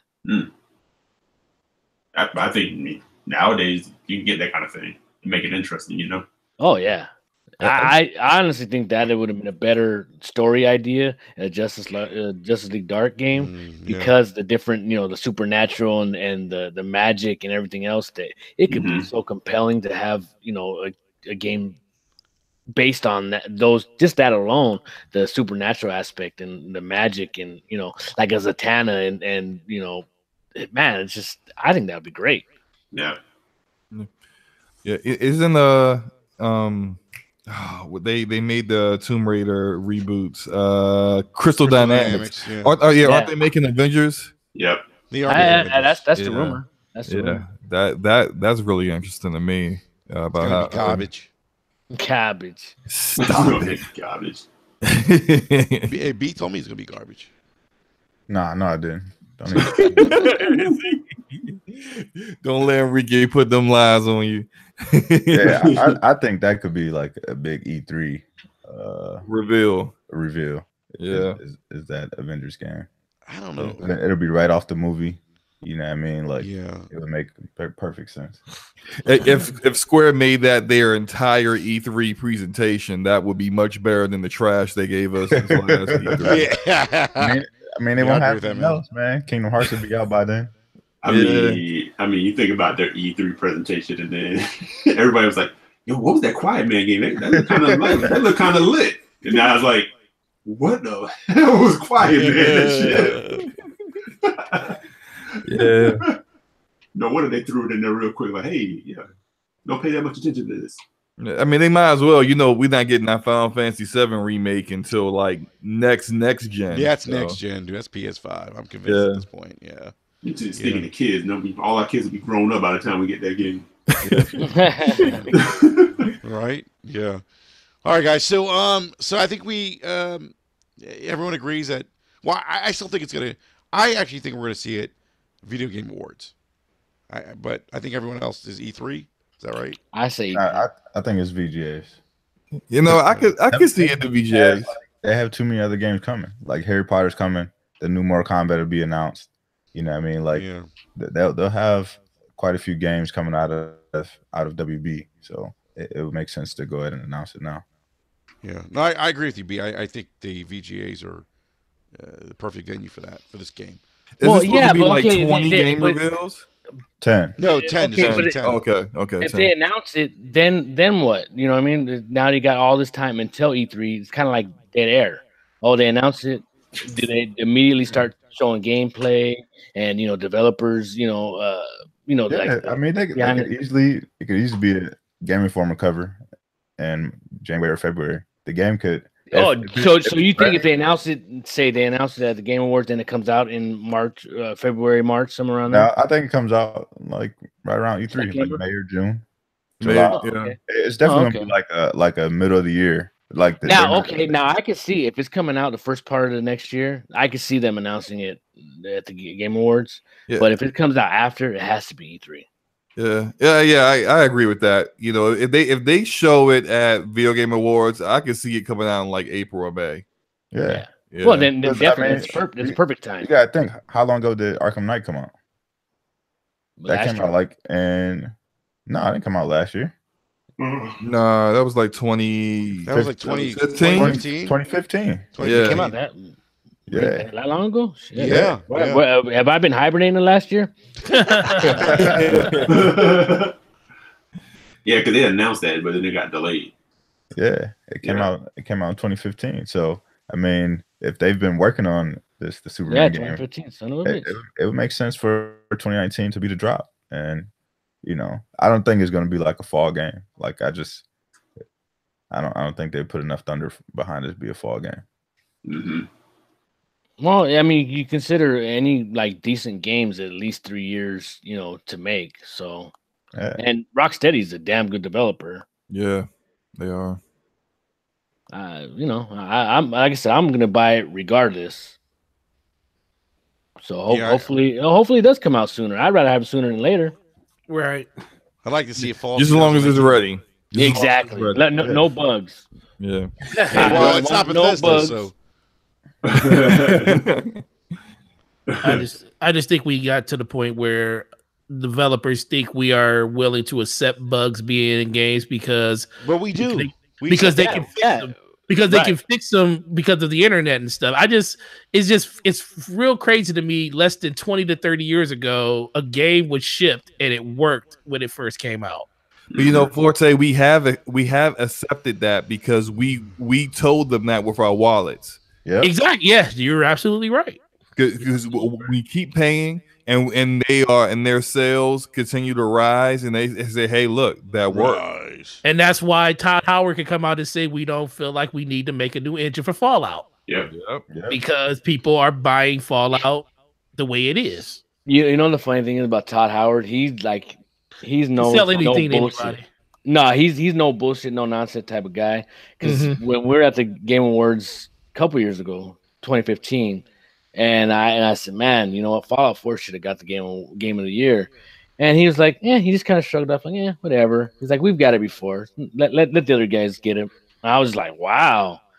Because you think about it, they don't really need the stupid Game Awards. They got millions of sales, so he's counting his chips. He's not worried about no fucking piece of shit hardware. Right. It was still nominated, so I guess it's still the word of mouth was there. Yeah, you guys think? I mean, you think people are kind of getting to a point with them now where it's like, look, we love Bethesda. We have been willing to give Bethesda a pass, but you guys, you might be getting into that Telltale like territory. No, you know what? No, you hit the nail on the head. Before they got a pass, it seems like with 76, that pass is kind of revoked. Mm-hmm. People aren't just saying, well, it's Bethesda. It's status quo, whatever. We're still gonna buy it. We're still gonna play it. Now people are like, we're not gonna buy it. We're gonna trash the shit out of your game. Right. You come out with a better engine and less bugs, and now they have to own up to it. And the thing is, like Slowman mentioned this last week. It's sort of like that thing where, you release this game on the same engine, but all the bugs that you have apparently fixed before showed up again. Right. It's like, how? It's like, you already patched this game. You've already fixed this game. It's like, yeah, people are like, well, they're trying multiplayer for the first time, and that's okay. That's fine, whatever. But the bugs are still there from the old Fallout because it is old engine, and they still pushed it out. It comes to a point where you kind of have to like start calling them out. Doesn't matter what they do, and especially when the fact that people ignore their published games, which are much better. Once you allow mediocrity, then why shoot for anything better when they can get away with it? Right. So you gotta make them accountable. Then they have to do something. Yeah. But if you call them out, man, you are a YouTube provocateur. And the thing is, nothing speaks louder than your pocketbook. That's true, man. That's facts. Yeah. Hey guys, I do want to go ahead, Samo. Now we can say that's the biggest trump card that we have when it comes to getting these publishers and developers to listen to us. When we don't buy the games, when they see the sales fall, they realize, hey, we gotta fix this. We gotta fix that. I mean, that main reason why we see that with EA, they held back on the loot boxes a little bit. It was because Battlefront 2's sales went down, and Disney, they got a phone call from Disney like, hey, do we need to pull this contract? Like, what's good? You gonna take care of this nonsense? Because it's not looking good here.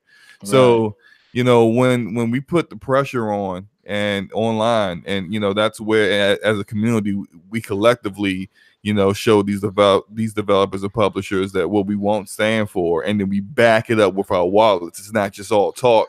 It's actually being backed up with action.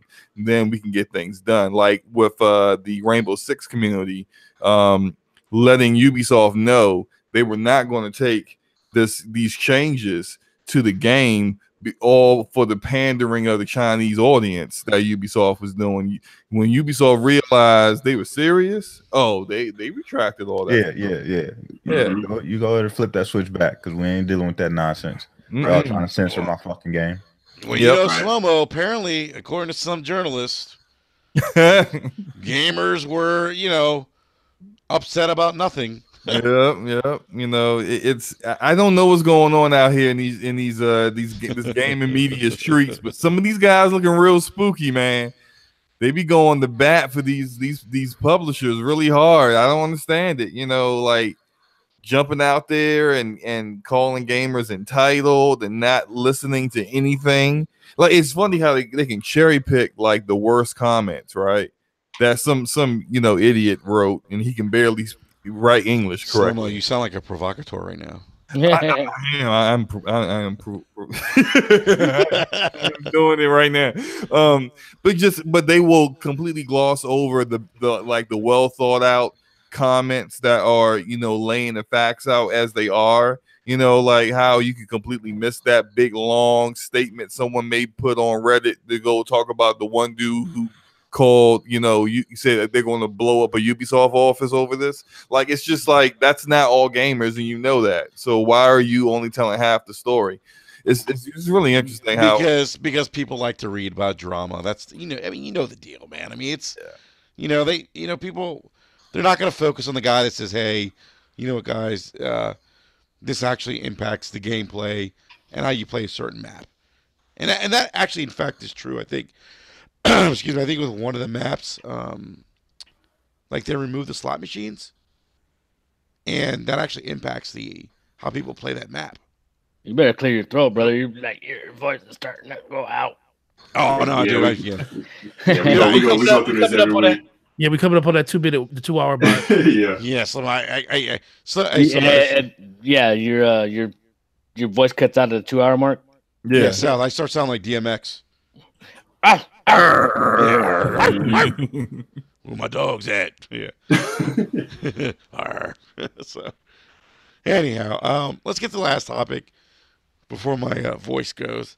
Hold on real quick, guys. I gotta mute real quick. Let me clear my throat. Yeah, I gotta clear my throat real quick. Yeah. All right, so the Federal Trade Commission of the United States of America is going to investigate loot boxes. focusing on how they impact on children. Hey, big shout out to Jay Fonzarelli. I'm sure this is great news for Jay Fonz. He's been very outspoken. Fonz. On loot boy right there. Yeah, Jay Fonz a good dude, man. He's been very outspoken on loot boxes. I mean, I have to an extent. I mean, I think my concern is that they can be egregious and cause issues, and I don't want to get to a situation where developers are making games that include half the content, and then you got to pay for the rest.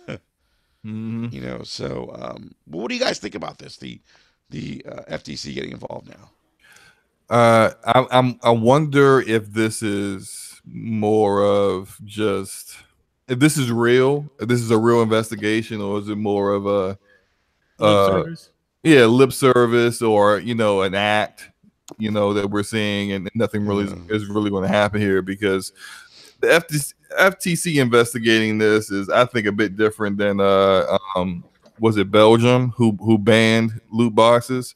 I mean, the politics is different there, like people saw that and was like, oh yeah, go Belgium. But here we know how the government runs around here, it's big business, man. Come on. Yeah, I was gonna say, I mean, I think at some point now we have to ask ourselves, when does the gaming industry start sending lobbyists to Capitol Hill? Oh, they've done that before, though.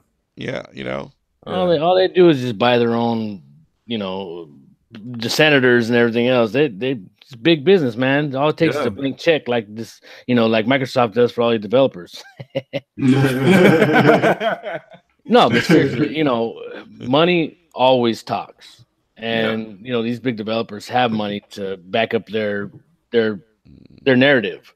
So I really don't think this FTC thing is gonna come into fruition. Yeah. Us as consumers talking about everything else, we need to talk with our wallets.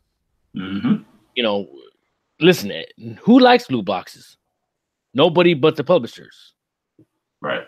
The consumers sure in the hell don't. But until we, make a stand and put our foot down, it's not going to change. And it just goes to show you, look, everybody thought that, Call of Duty was done for because they took the single player campaign. What happened with that? We were wrong. So until we, finally had enough and, boycott them for good until they take all this shit out, they're going to continue to do it. They're going to take advantage. You give someone an inch, they're going to take a mile. And it's only as much as you allow them to. Well, South, not to call anyone out on this panel, but there's a certain panel member here that is part of the problem. Are you pointing fingers right now? And I'm pointing to B Money. Oh, his NBA 2K. Yeah, not B. NBA hey, man, 2K. Those are not loot boxes. Oh, but you're one of them whales they talk about, huh? Yeah. He a VC whale. So B, how much have you spent on 2K18 so far? $1,800. I don't know. I stopped counting after a while, to be honest. When did you stop counting? When you hit a grand? Hey, y'all let that man live. I mean, I would say it's probably somewhere around $700 or $800. Damn. Yo. Son of a bitch. Yo, man, when you're trying to build your bench on NBA 2K, it's not cheap. Yeah, man. It costs money if you want to get busy, man. I take 2K is like one of the only games I take super competitively. You know what I mean? So you kind of got to get in there. You got to get in where you fit in, and you can't be out there rolling with a whole bunch of bums on your My Team squad, or you know what I mean.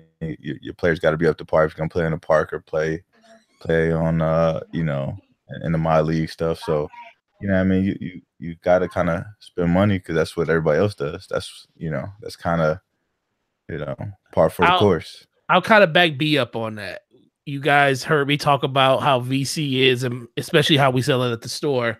Like, I kind of goat people into VC when they're at the store. I say, hey, man, you're going to go to the park. You're going to see people sitting in the 90s, and you're going to go in there with a 67 overall. And they say, man, yeah, you're right, dog. Or they'll be like, no, man, I'll grind it out. And then what happens? The next day, they in the store like, dog, I need to get $50 of VC. So it's he's not the only one, man. As much as these people complain to 2K about the outrageous prices of what VC is, it wasn't bad at first because VC was only used to level up your character. But now that you can go to the barbershop and get your hair cut and it costs VC, it's legit. Yo, it's legit now. And these people are literally dropping the money, man. And I think honestly, I think 2K is the only game outside of Grand Theft Auto. 2K has found a way to make people spend money and not care.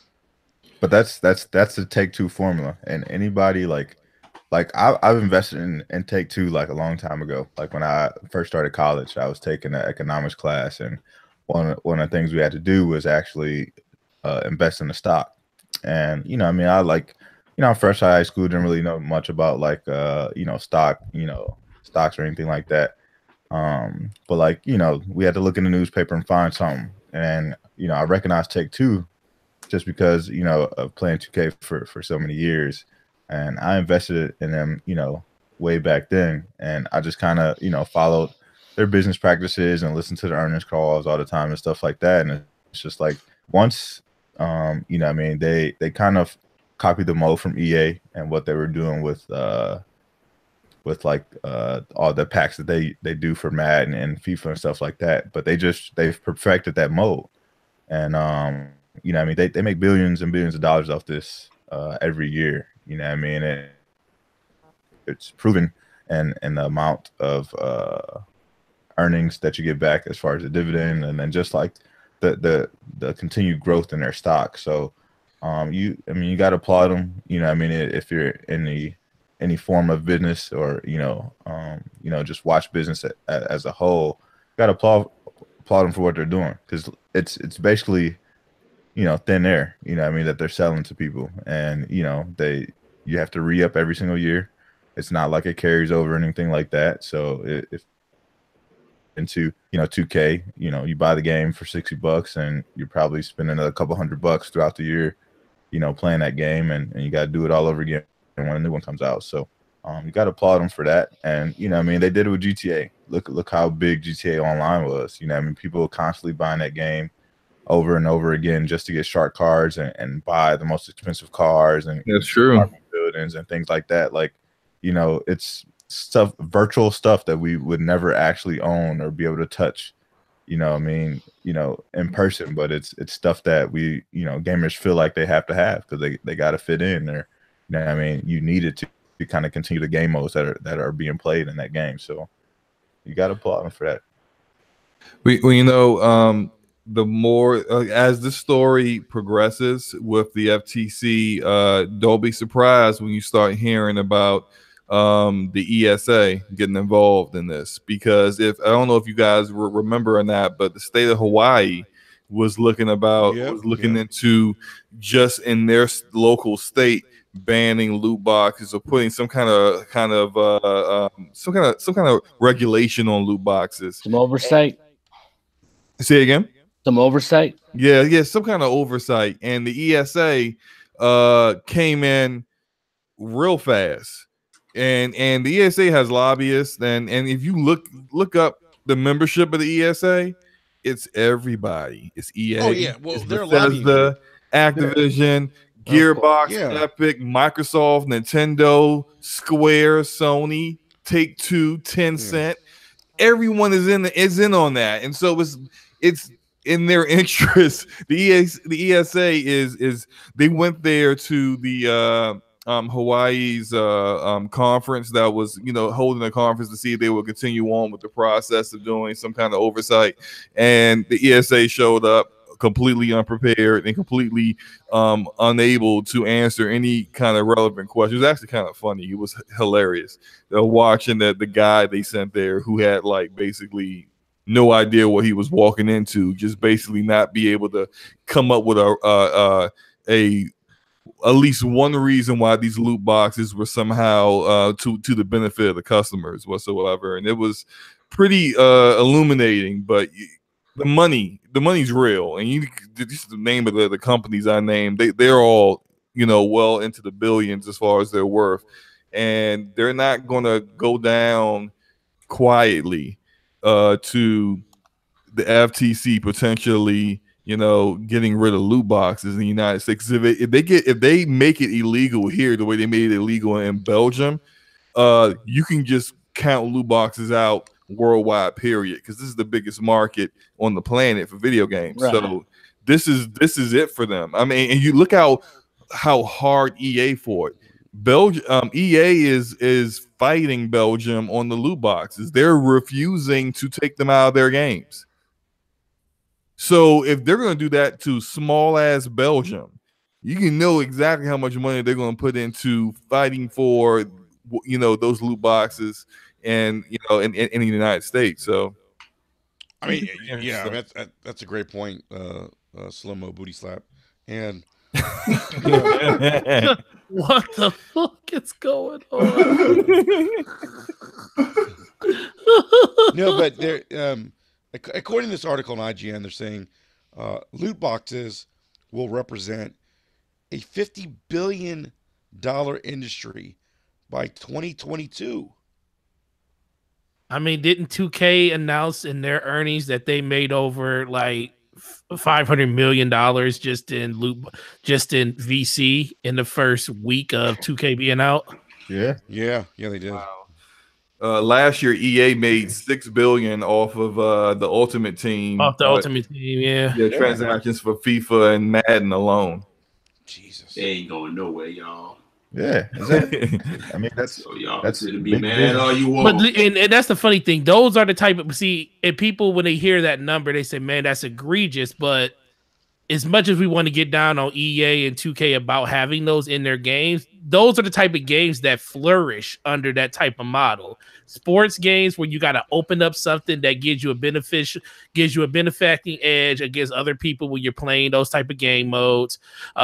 It's the problem is when it starts seeping into your single player games like Assassin's Creed that people don't like, Right, or other games like that. But games like Madden and 2K and FIFA, you're going to always see those games do very, very well. And I think the only other game that does well is Grand Theft Auto, just because of the whole online. And I think that kind of goes to the nature of that game, because it's the type of game that you just want to do whatever you want to do in. The name of the game is called Grand Theft Auto, so you're doing no good in it. So they might as well treat you like a no good bastard by spending your money.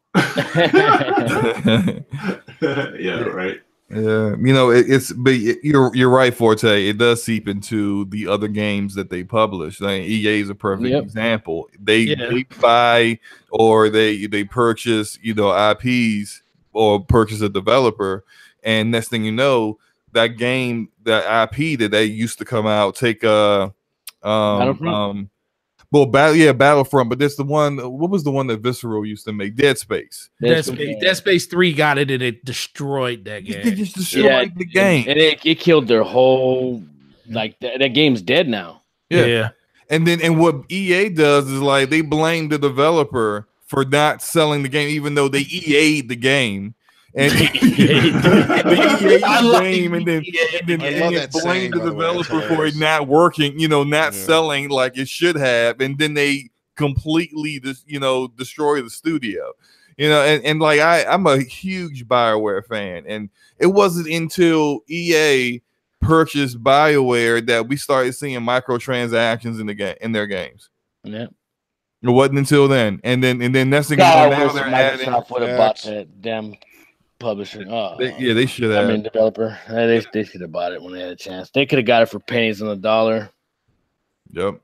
All their and Mass Effect wouldn't be in the trouble that it is now. Facts. Mm-hmm. I agree, 100%. Yeah. And we probably would have got a new Star Wars game too. The Preach. Quarter. Yeah, Knights of the Old Republic. Yep. Oh my! I mean, how many people are clamoring for that? Why haven't they made one? Because EA, the big bad EA.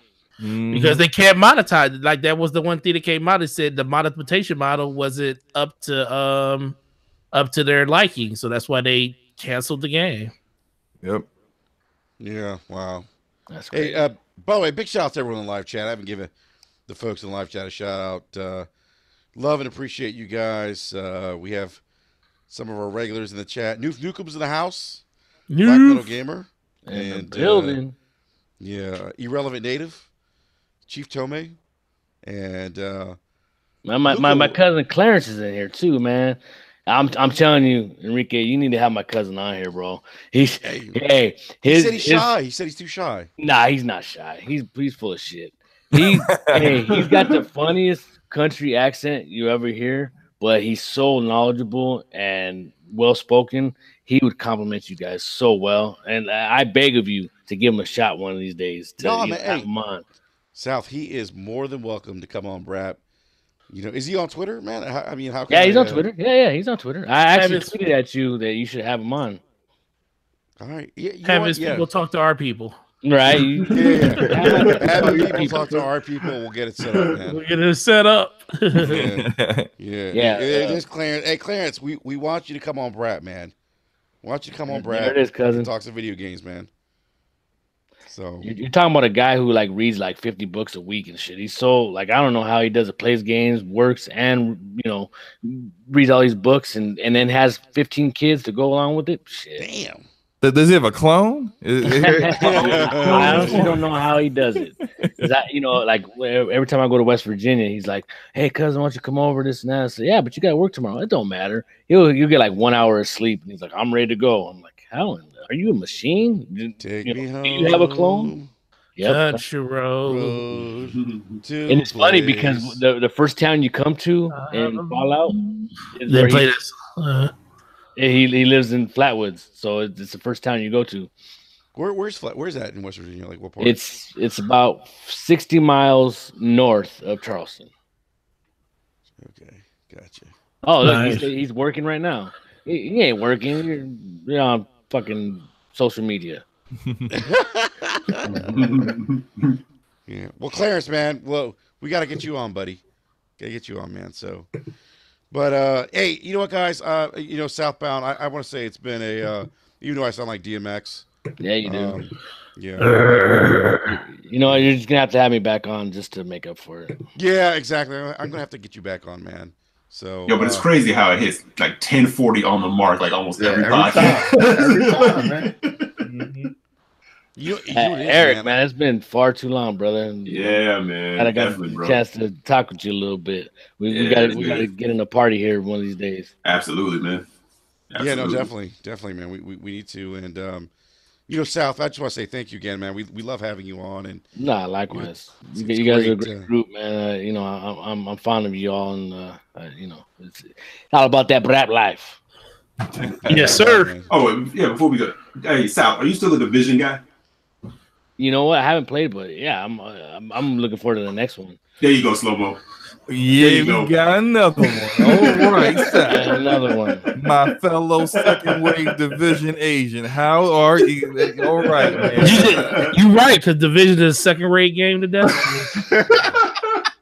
See, this is what I'm talking about. Hey, guess what? Slow-Mo, Destiny has DLC that comes out next week. I don't care. How much are you paying for? When does Division 2 come out? $40. What are you paying for it? When does Division 2 come out? March? Oh man, March. You'll be waiting. That's all right. I'll wait. I'll be playing better games. So yeah. I'll be playing better games. Your Forte doesn't understand the lore of the different waves of Division agents. I almost have more hours in that game than you do, Slow-Mo. Be quiet. In what game? In Division. You want to prove it? Shots fired. You want to prove it? How many hours you got on Division, Slow-Mo? I don't even know. I know I got more. I can pull up beat. I can literally pull up Uplay right now and tell you how many. Do it. Pull it up. You're gonna see I got more hours than you. Oh yeah, do it right now. I can't wait for this. Lord, where's Uplay at? I got my popcorn. I'm ready.